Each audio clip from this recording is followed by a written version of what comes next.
Assalamu alaikum students, I am your chemistry teacher today 11th May 2020. This lecture for 10th all boys and girls chapter number 10 हम लोग पढ़ रहे हैं। आपने acid base के 3 concept पढ़ने हैं जिसमें से आप लोगों ने एक कॉन्सेप्ट आर्हीनियस का कॉन्सेप्ट पढ़ लिया है। आज आप लोग ब्रॉन्स्टेड-लोरी का कॉन्सेप्ट पढ़ेंगे एसिड और बेस का। ठीक है, Bronsted Lowry concept of acid and bases. ये भी एक बहुत इम्पॉर्टेंट जो है वो आप लोगों के पास कॉन्सेप्ट है और ये भी बोर्ड के पेपर में आता है और इसकी डेफिनेशन जो है वो मोस्टली बोर्ड के पेपर में आ जाती हैं। The topics which will be discussed today: definition of Bronsted Lowry acid, definition of Bronsted Lowry base, explanation with example conjugate acid and base, और उसके आगे explanation amphoteric substances, some conjugate acids and bases. ये topics हैं आज जो आप लोगों ने डिस्कस करने हैं। ये सारे का सारा जो है वो कॉन्जुगेट जो है वो एसिड बेस है। अगर आप लोगों को कॉन्जुगेट एसिड बेस पे लॉन्ग क्वेश्चन आता है तो आपको ये सारा जो है वो लिखना पड़ेगा। नेक्स्ट स्टार्ट करते हैं ब्रॉन्स्टेड-लोरी कॉन्सेप्ट।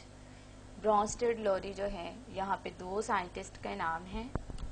इन 1932 में Danish chemist Brønsted and English chemist Lorry independently presented their theories of acid and bases on the basis of proton transfer according to this concept. इस concept के according जो है वो एसिड और base सब क्या हैं। 2 साइंटिस्ट हैं, एक डैनिश केमिस्ट है और एक जो है वो इंग्लिश केमिस्ट है। ब्रॉन्स्टेड जो है वो डैनिश केमिस्ट है और लॉरी जो है वो इंग्लिश केमिस्ट है।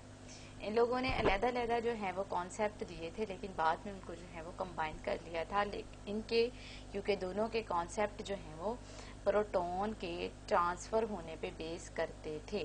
ठीक है, कि प्रोटॉन जो है वो ट्रांसफ़र होता है, प्रोटॉन एक्सेप्टेंस और प्रोटॉन डोनेशन जो है वो इन्होंने डिस्कस की थी। अब एसिड जो है वो आप लोगों के पास ब्रॉन्स्टेड-लोरी के अकॉर्डिंग क्या होते हैं।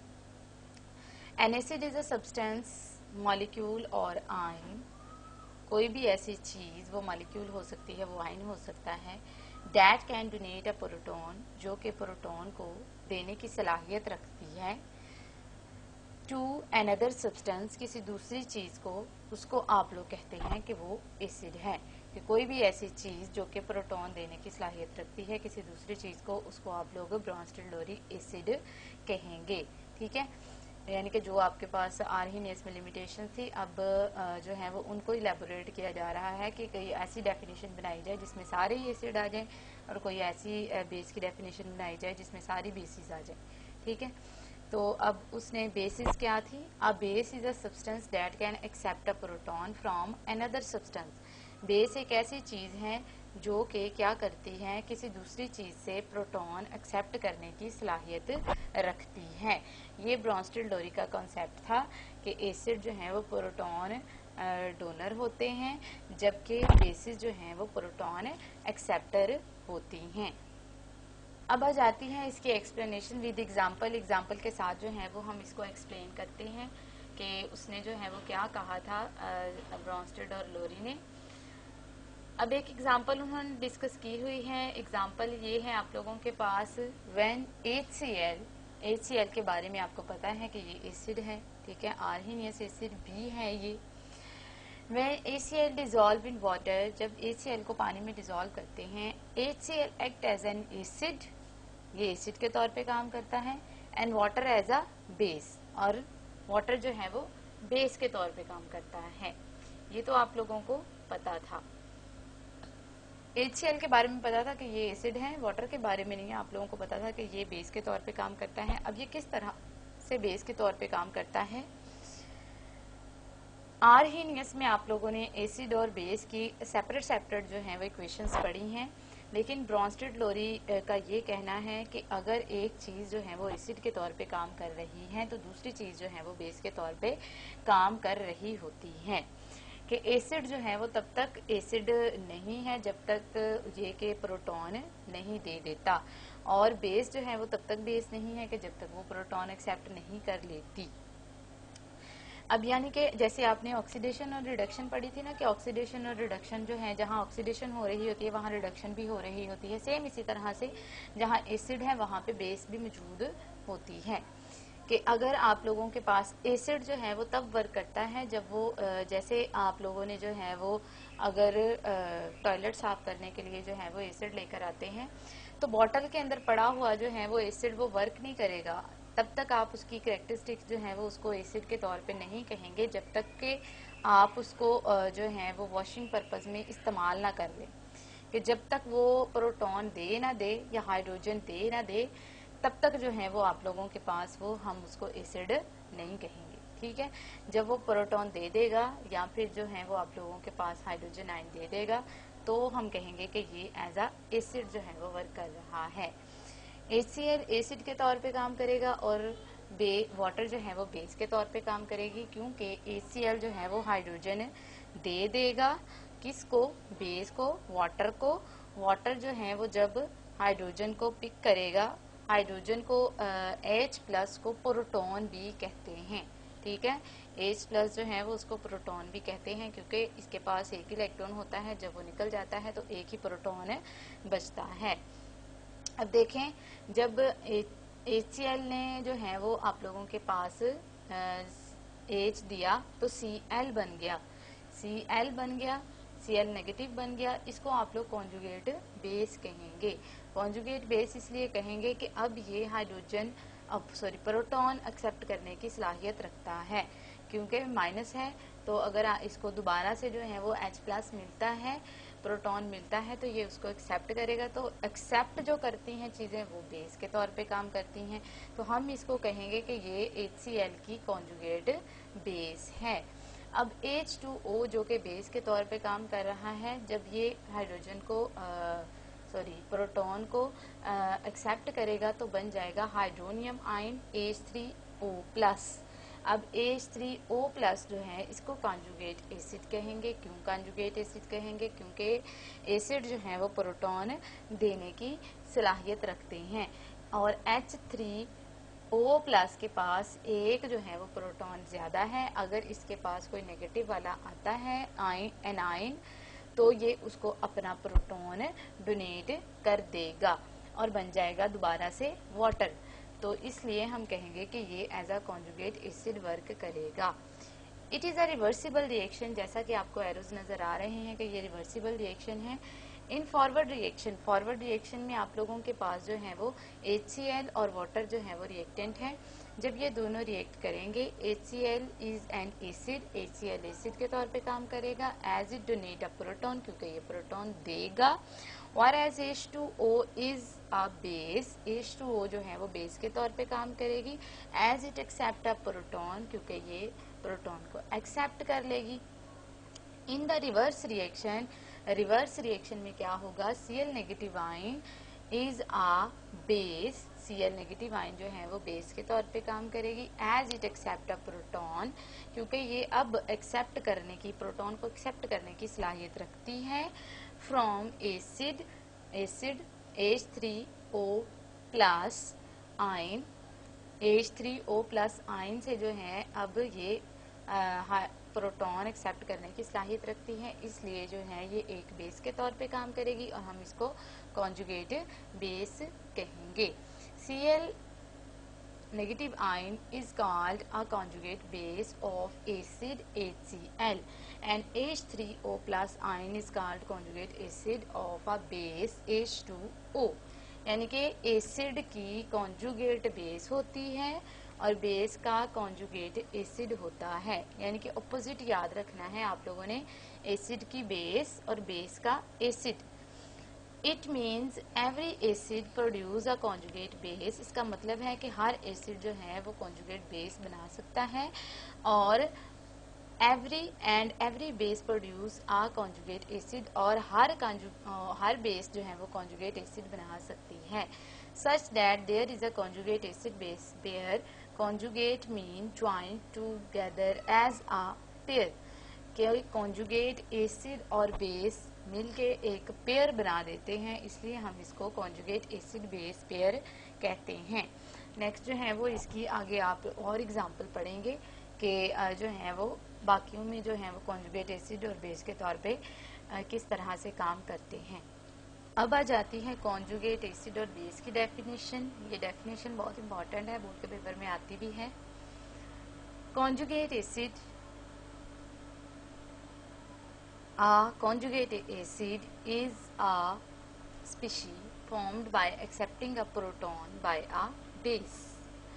Conjugate acid एक ऐसी species है, एक ऐसी शय है, एक ऐसी चीज है जो कि बनती है by accepting a proton by a base, जो कि किसी बेस के प्रोटॉन एक्सेप्ट करने से बनती है। कि कोई बेस अगर प्रोटॉन एक्सेप्ट कर लेती है तो उसको आप लोग कॉन्जुगेट एसिड कहेंगे। समझ आ रही है? उसके बाद कॉन्जुगेट बेस क्या है? A conjugate base is a species formed by donating a proton by an acid. Conjugate base कैसे बनती है?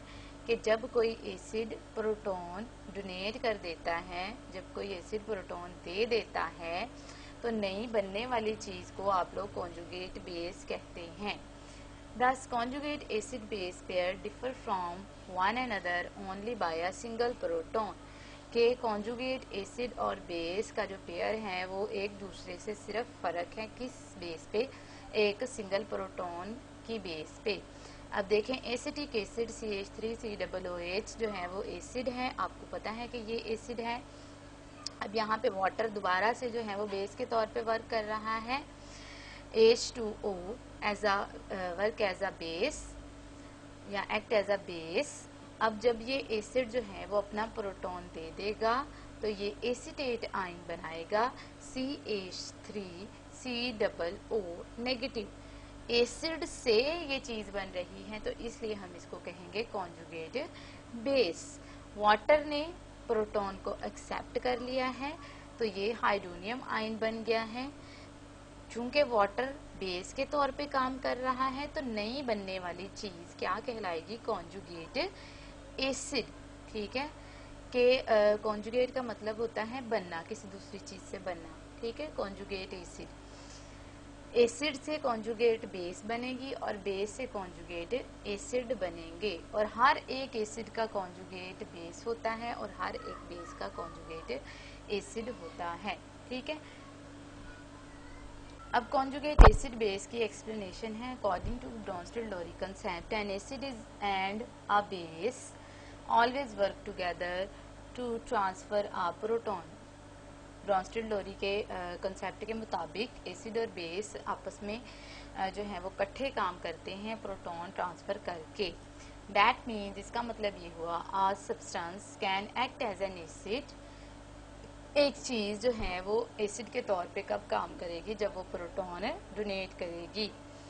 Only when another substance simultaneously, उसी वक्त यके बाद दीगरे, उसी वक्त जो है उसी टाइम पे दूसरी चीज जो है वो बिहेव एज अ बेस, दूसरी चीज बेस के तौर पे काम करेगी जब वो प्रोटॉन को एक्सेप्ट करने की सलाहियत रखती होगी। यानी कि वो तमाम चीजें जिनके पास प्रोटॉन होता है और वो देने की सलाहियत रखती हैं वो एसिड हैं, और जो प्रोटॉन को एक्सेप्ट करने की सलाहियत रखती हैं वो बेसिस कहलाएंगी। Hence a substance can act as an acid, के एक चीज जो कि एसिड के तौर पे काम करती है, एक ऐसी चीज जो कि एसिड के तौर पे भी काम करती है as well as a base, और बेस के तौर पे भी काम करती है। यानी कि हमारे पास ऐसी चीजें भी मौजूद हैं कि जो कि एसिड के तौर पे भी काम करती हैं और बेस के तौर पे भी काम करती हैं। Depending upon the nature of other substance, किसी दूसरी चीज की नौइयत के अकॉर्डिंग जो है वो रिएक्ट करती हैं। कि अगर कोई दूसरी चीज जो है वो बेसिक है तो वो चीज जो है, पहले वाली चीज जो है वो एसिड के तौर पे काम करेगी, लेकिन अगर कोई दूसरी चीज एसिड है तो पहले वाली चीज जो है वो बेस के तौर पे काम करेगी। कि ऐसी चीजें मौजूद हैं कि अगर उनके जो है वो साथ कोई बेस यूज़ की जाए तो वो एसिड के तौर पे काम करती हैं, अगर उनके साथ एसिड यूज़ किया जाए तो वो बेस के तौर पे भी काम करती हैं। ठीक है। फॉर एग्जाम्पल यहाँ पे सबसे बड़ी है वाटर की। H2O act as a base when it react with HCl as stated above and as an acid when it react with ammonia। HCl के साथ ऊपर आप लोगों ने रिएक्शन देखा है कि HCl के साथ जब वाटर रिएक्ट करता है तो वाटर जो है वो बेस के तौर पे काम करता है कि वाटर हाइड्रोजन आयन को, प्रोटॉन को पिक कर लेता है, एक्सेप्ट कर लेता है, तो हम इसको बेस कहेंगे। जबकि अब नीचे यहाँ पे जो रिएक्शन लिखा हुआ है इसमें आपको नजर आ रहा है कि water as a acid work कर रहा है जब आपने अमोनिया जो है वो बेस यूज की है।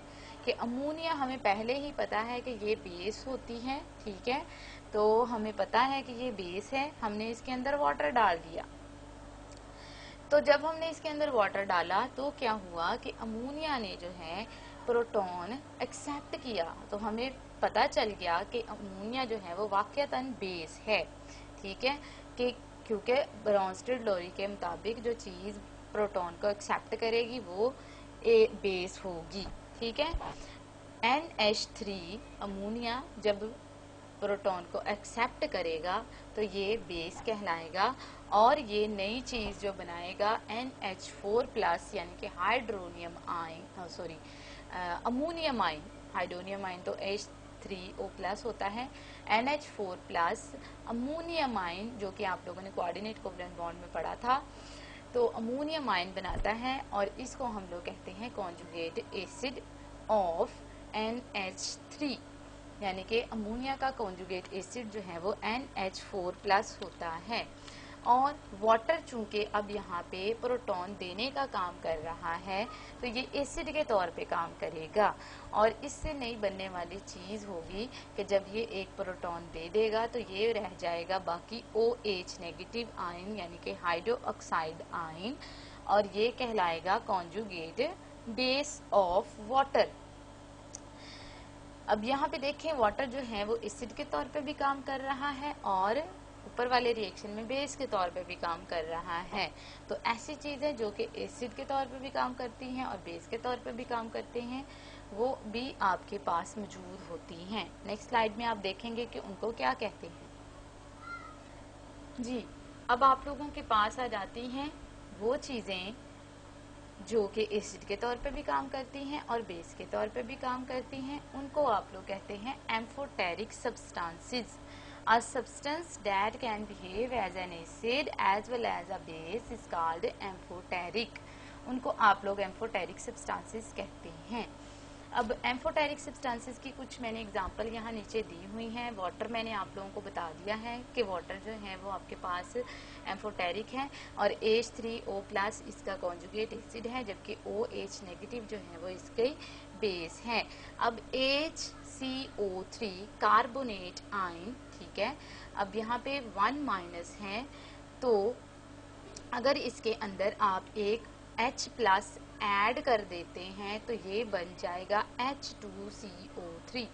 H+ ऐड कर रहे हैं तो इसका फिर माइनस खत्म हो जाएगा, यानी कि आप एक प्लस ऐड कर रहे हैं और एक माइनस है तो एक प्लस और एक माइनस कितना हो गया, 0, न्यूट्रल। H2CO3 बन गया। ठीक है, कार्बोनेट जो है वो आप लोगों के पास ये हाइड्रोजन कार्बोनेट जो है वो बन गया है और ये कहलाता है कॉन्जुगेट एसिड।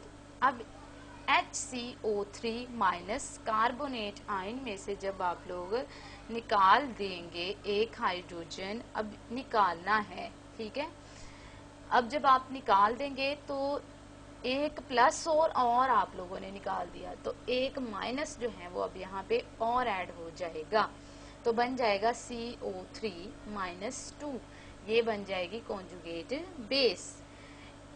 इन शॉर्ट कि अगर आप लोग किसी चीज में जो है वो प्रोटॉन ऐड करते हैं तो वो कॉन्जुगेट एसिड बन जाएगी।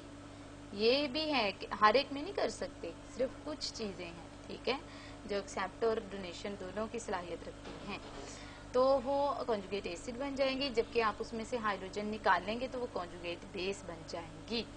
HS negative hydrogen sulphide ion, तो जब आप इसमें हाइड्रोजन एक और आयन या प्रोटॉन जिसको कहते हैं आप उसमें ऐड कर देंगे तो बन जाएगा H2S हाइड्रोजन सल्फाइड गैस। लेकिन अगर आप इसमें से ये जो H मौजूद है ये भी निकाल देते हैं तो आपके पास बन जाएगा S-2 सल्फाइड, अकेला जो है वो सल्फाइड रह जाएगा, जिसको आप लोग कॉन्जुगेट बेस कहेंगे। डू यू नो, एक जो है वो आप लोगों के लिए इन्फो है, the all Arrhenius acids are Bronsted Lowry acid, तमाम आर्हीनियस एसिड जो है वो ब्रोंस्टेड लोरी एसिड भी होते हैं। आर्हीनियस एसिड क्या थे, जो कि प्रोटॉन देंगे, H+ आयन देंगे, और ब्रोंस्टेड लोरी एसिड क्या है, जो प्रोटॉन देंगे। तो इसका मतलब है कि सारे के सारे Arrhenius acid Bronsted Lowry acid भी हैं, ठीक है। बट लेकिन except OH negative hydroxyl ion के अलावा other Bronsted Lowry bases are not Arrhenius bases, के OH नेगेटिव के अलावा बाकी सारी की सारी जो हैं बेसिस वो आपके पास आर्हीनियस बेसिस नहीं होती। आर्हीनियस बेसिस क्या है कि जो कि OH नेगेटिव आयन देती हैं, तो सिर्फ वाटर ही है जो OH नेगेटिव आयन देगा, बाकी ब्रोंस्टेड लोरी बेसिस जो है वो कोई भी OH नेगेटिव आयन नहीं देंगी। तो इसका मतलब है कि जो आर्हीनियस बेसिस हैं वो आप लोगों के पास ब्रोंस्टेड लोरी बेसिस नहीं होंगी, जबकि आर्हीनियस एसिड जो हैं वो सारे के सारे ब्रोंस्टेड लोरी एसिड होंगे। समझ आ रही? अब इसकी कुछ लिमिटेशंस हैं। लिमिटेशंस क्या हैं? It has been observed that there are certain substances which behave as acid through they do not have the ability to donate a proton. अब इसकी लिमिटेशंस में ये था कि ऐसी भी चीज़ें अभी भी मौजूद हैं कि जो कि प्रोटॉन तो नहीं देती लेकिन वो एसिड हैं। जिसके पास प्रोटॉन है होगा ही नहीं, वो देगा कैसे? लेकिन फिर भी हमें पता चल गया कि वो एसिड के तौर पे काम करती हैं, जैसे SO2, SO3, ये दोनों जो हैं, ये CO2 आपने जो है वो ये आर्हीनियस में भी देखा था कि ये एसिड हैं, लेकिन इनको अभी तक जो है ना आर्हीनियस अपनी डेफिनेशन में ऐड कर सका है और ना ही ब्रोंस्टेड लोरी जो है वो अपनी डेफिनेशन में ऐड कर सका है।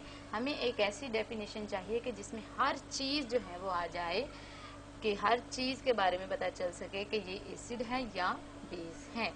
Similarly CaO behave as a base, calcium oxide base के तौर पे काम करता है, but it can not accept a proton, लेकिन ये प्रोटॉन को एक्सेप्ट ही नहीं करता, तो ये ब्रोंस्टेड लोरी बेस नहीं है, लेकिन ये बेस तो है।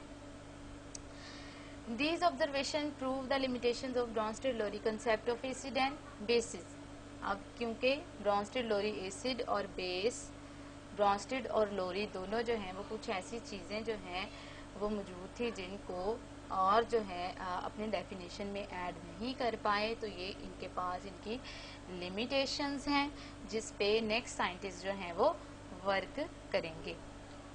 अब आ जाते हैं some conjugate acid and base last पे। ये आपकी जो है वो पेज नंबर 24 के ऊपर जो है वो शायद 23 के ऊपर जो है वो आप लोगों के पास प्रॉब्लम के नाम से वहाँ पे मौजूद होंगे क्वेश्चंस के कॉन्जुगेट। कुछ चीज़ें बताई होंगी, वो कहेंगे कि इनके कॉन्जुगेट एसिड बनाएं, और कुछ चीज़ें होंगी कहेंगे उनके कॉन्जुगेट बेस बनाएं, और कुछ चीज़ें होंगी कि वो पूछेंगे कि इनमें से कौन से जो हैं वो एम्फोटेरिक हैं। ठीक है, तो अब कॉन्जुगेट एसिड कैसे बनाते हैं? फॉर एग्जांपल आपको HS नेगेटिव दिया हुआ है, आपसे कहा जाता है इसका कॉन्जुगेट एसिड बनाएं। आपने सिंपल क्या करना है, इसमें से एक प्रोटॉन को जो आप वहाँ पे हाइड्रोजन होगा उसको हटा देना है और उसकी जगह जो है वो एक माइनस ऐड कर देना है, HS-1। तो जब आप इसका एक प्रोटॉन जो इसके पास मौजूद है वो भी हटा देंगे तो बन जाएगा S-2। तो ये हो गया इसका कॉन्जुगेट एसिड। H3O+, ये एक चीज है। अब इसमें से भी आप लोग अगर एक प्रोटॉन हटा देते हैं जो कि इसके पास प्लस की फॉर्म में मौजूद है, तो ये सिंपल बन जाएगा H2O। उसके बाद आ जाता है HF। अब अगर आप लोग H हटा देते हैं तो इसके पास -1 आ जाएगा, फ्लोराइडाइन। ये इसका कॉन्जुगेट एसिड होगा। H2PO4 -1 है यहाँ पे। अगर आप एक और हाइड्रोजन हटा देते हैं तो -2 हो जाएगा और बन जाएगा HPO4 2-। तो ये आपके पास कहलाएगा कॉन्जुगेट एसिड। समझ आ गई है। उसके बाद आ जाते हैं कॉन्जुगेट बेसिस पे। बी वाले में आप लोगों को कॉलम में नजर आ रहा है OH नेगेटिव आयन है। अब कॉन्जुगेट बेस कैसे बनाते हैं, आपने सिंपल जो है वो H प्लस को ऐड करते जाना है। OH नेगेटिव में एक H प्लस ऐड किया तो बन गया H2O। ये कॉन्जुगेट बेस है OH की। उसके बाद HCO3 नेगेटिव। अब इसमें अगर आप लोग ने एक H ऐड कर देंगे तो बन जाएगा H2CO3। तो आप लोगों के पास ये इसका कॉन्जुगेट बेस है। अगर आपके पास CO3 2 नेगेटिव है, इसमें एक प्रोटॉन ऐड कर देंगे तो बन जाएगा HCO3। अब ये -2 है चूंकि, तो ये -1 हो जाएगा, यानी कि जो -1 होंगे वो खत्म हो जाएंगे और जो -2 होंगे वो आपके पास माइनस में रह जाएंगे, और जो -3 होंगे वो -2 जो है वो रह जाएगा। ठीक है। अब देखें जो आपने ए वाले में H2PO4 नेगेटिव जो है वो आप लोगों ने कहा कि इसको आपने कॉन्जुगेट एसिड बनाना है। अब बी में जो है वो कॉन्जुगेट एसिड ही लिखा हुआ है, HPO4 2 नेगेटिव लिखा हुआ है। आपने इसकी कॉन्जुगेट बेस बनानी है तो आप क्या करेंगे, इसमें एक H प्लस साइन ऐड कर देंगे तो H2PO4 नेगेटिव बन जाएगा। ठीक है। इस तरह से आपने बाकी सारे जो हैं वो कॉन्जुगेट एसिड और बेस बनाने हैं अपनी नोटबुक के ऊपर।